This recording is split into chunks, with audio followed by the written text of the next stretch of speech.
జగన్మోహన్ రెడ్డి ముఠ ఎంత అరాచక ముఠానో స్పష్టంగా కనబడతా ఉంది. పెద్దిరెడ్డి రామచంద్రారెడ్డి దగ్గర నుంచి పెద్దిరెడ్డి మిథున్ రెడ్డి, చెవిరెడ్డి భాస్కర్ రెడ్డి, చెవిరెడ్డి మోహిత్ రెడ్డి, బోమన కరుణాకర్ రెడ్డి, బోమన అభినయ్ రెడ్డి, వైవి సుబ్బారెడ్డి, జగన్మోహన్ రెడ్డి, పేర్ని నాని, కొడాల నాని, వలబనేని వంశీ, కార్మూరు నాగేశ్వరరావు, కార్మూరు సునీల్, అంబటి రాంబాబు, రోజారెడ్డి, విడుదల రజని, సిదిరి అప్పలరాజు, ధర్మాన ప్రసాదరావు, బొత్స సత్యనారాయణ, ఆఖరికి మొన్న తమ్మినేని సీతారాం కబ్జాలు, రౌడీయిజం, దోపిడీలు, దుర్మార్గాలు, హత్యలు, లిక్కర్ స్కాములు, భూ స్కాములు, మైనింగ్ స్కాములు, కాకాన గోవర్ధన్ రెడ్డి అందరూ మగానుభావులే.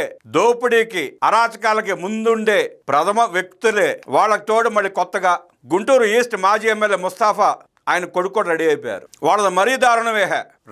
రోడ్డు మీద లారీలు నాపి కిడ్నాప్ చేసి వసూళ్ల పరంపర. మరి వాళ్ళని ఎప్పుడు జైలుకి వెళ్ళి పరామర్శిస్తాడు జగన్ రెడ్డి. ఇవాళ సిదిరి అప్పలరాజు కొడుకు బైక్ తో యాక్సిడెంట్ చేసి ఒక యాదవ్ బిడ్డను చంపేస్తే ఆ కేసులో సాక్ష్యాలు తారుమారు చేసే ప్రయత్నం చేసిన సిదిరి అప్పలరాజు మీద కేసు పెట్టి పోలీసులు అరెస్ట్ చేస్తే కోర్టులో ప్రొడ్యూస్ చేస్తే కోర్టు రిమాండ్ చేసింది. దాని అక్రమ కేసు అంటాడు జగన్ రెడ్డి. అంటే నీ క్యాబినెట్ లో పనిచేసిన మాజీ మంత్రి సిదిరి అప్పలరాజు కొడుకు యాక్సిడెంట్ చేసి ఒక యాదవ్ బిడ్డను చంపేస్తే ఆ కేసులో సాక్ష్యాలు తారుమారు చేసే ప్రయత్నం చేసిన సిదిరి అప్పలరాజు మీద కేసు పెట్టి పోలీసులు కోర్టుకు అప్పచెప్తే న్యాయస్థానం రిమాండ్ చేస్తే దాన్ని అక్రమ అరెస్టు, అక్రమ కేసు, అక్రమ జైలు అంటావా జగన్ రెడ్డి?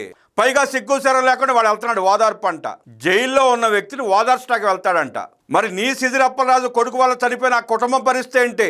ఆ కుటుంబాన్ని ఎందుకు ఓదార్చవు నువ్వు?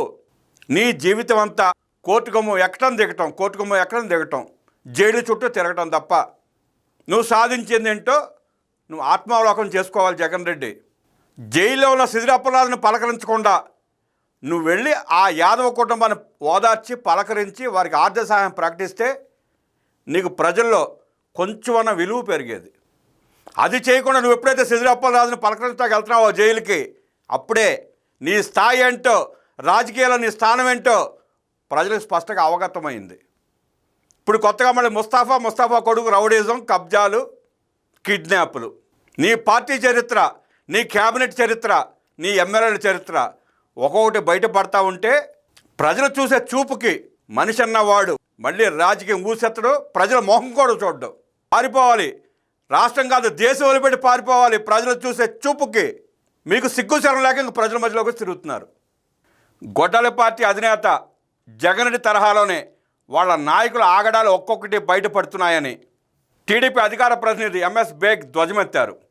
అందుకే తాజాగా గుంటూరు వైసీపీ మాజీ ఎమ్మెల్యే ముస్తాఫా కుమారుడు బషీర్ ఉదంతమే నిదర్శనమని చెప్పుకొచ్చారు. జగన్ రెడ్డి ప్రోద్బలంతోనే బషీర్ వ్యాపారస్తుడిని కిడ్నాప్ చేసి డబ్బులు వసూలు చేశాడని మండిపడ్డారు. గతంలో వైసీపీ అధికారంలో ఉండగా ముస్తాఫా కుటుంబం ప్రజా ఆరోగ్యంతో వ్యాపారం చేసిందని దుయ్యబట్టారు.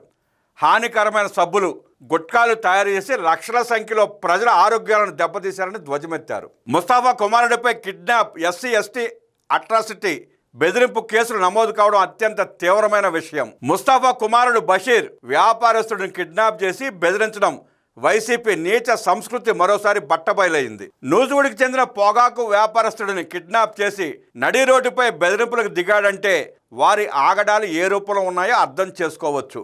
గుంటూరు నుండి నూజివీడు వెళ్ళి కిడ్నాప్ చేశాడంటే ఆ రాక్షస ముఠ రాష్ట్ర వ్యాప్తంగా తమ మోకను ఎలా విస్తరించిందో కూడా అర్థం అవుతా ఉంది. ముస్తాఫా కుటుంబం గతంలో అనేక అక్రమాలు, ప్రజారోగ్యంతో వ్యాపారం చేశారు.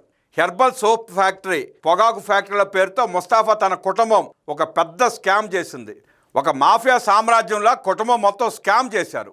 ప్రజలు ఉపయోగించే సోపుల హానికరమైన సింథటిక్ రసాయనాలు వాడుతూ ప్రజల ఆరోగ్యాన్ని దెబ్బతీశారు. గతంలో ఈ కంపెనీలపై పెద్ద ఎత్తున ఐటీ రేట్స్ జరిగాయి. అధికారం అండతో తప్పించుకున్నారని బేగ్ తెలిపారు. ముస్తాఫా కేసుల నుంచి తప్పించుకోవడానికి తన కుమార్తెను రాజకీయాలకు దించుతున్నాడు. నేర చరిత్ర ఉన్న ముస్తాఫా క్లీన్ చిట్ కోసం ప్రయత్నిస్తున్నాడు.